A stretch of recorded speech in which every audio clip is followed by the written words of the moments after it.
Good morning बच्चों। कल हमने एक कहानी पढ़ी थी जिसका नाम था सुखी कौन।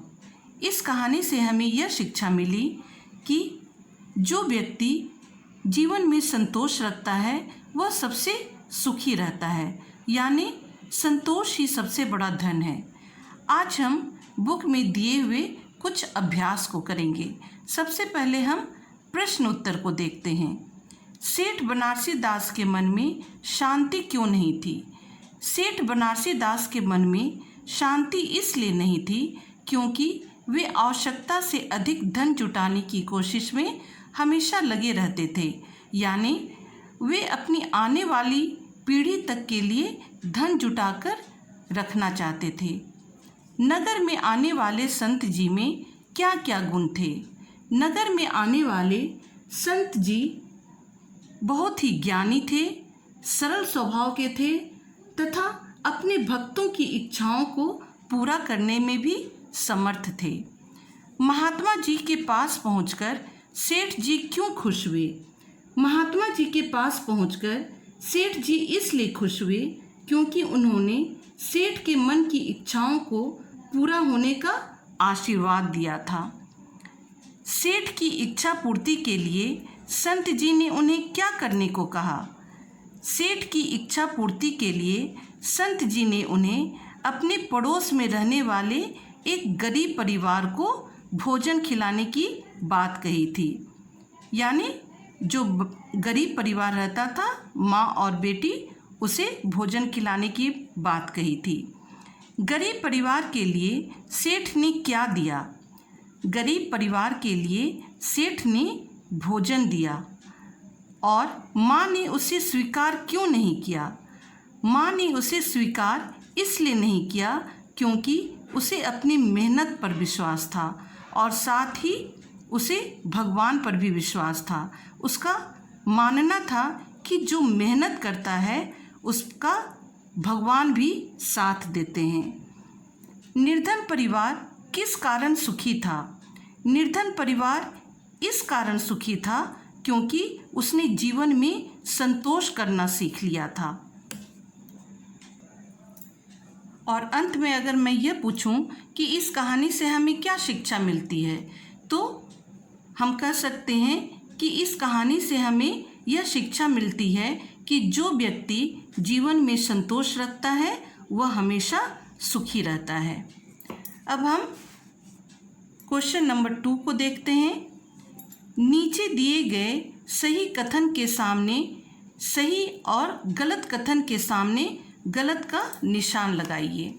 सेठ बनारसी दास सब सुविधाओं से पूर्ण शानदार भवन में रहते थे। क्या यह सही है?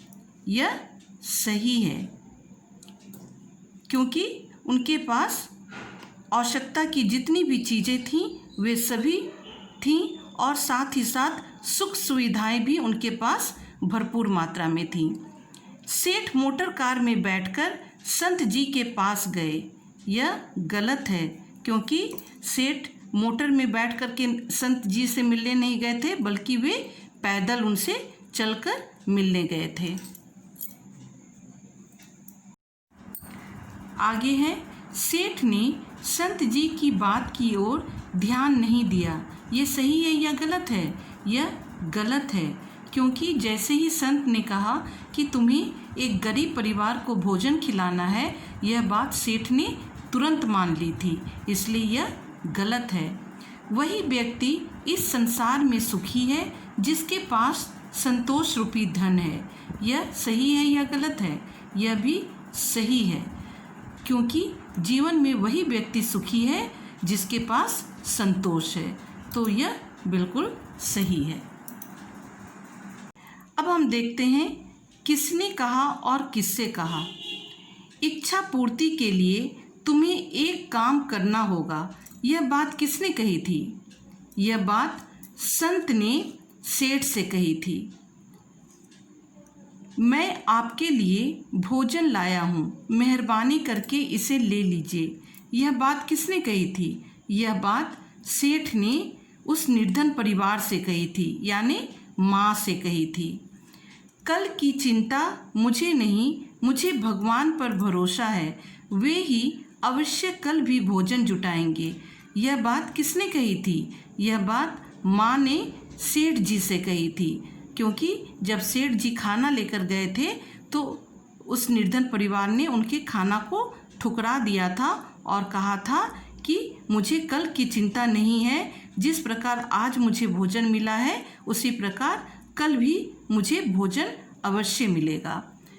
आपके बुक में ये 3 दिए हुए हैं, किसने किससे कहा, लेकिन अगर आप इस कहानी को पढ़ोगे तो इसमें और भी बहुत सारे क्वेश्चंस ऐसे मिलेंगे।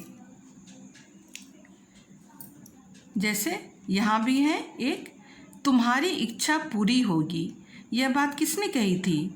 यह बात संत जी ने सेठ जी से कही थी। यहाँ भी है एक क्वेश्चन, मुझे क्या करना होगा महाराज। यह बात किसने कही थी और किससे कही थी? यह बात सेठ जी ने संत जी से कही थी। आपके पड़ोस में एक गरीब परिवार रहता है। यह बात किसने कहा था?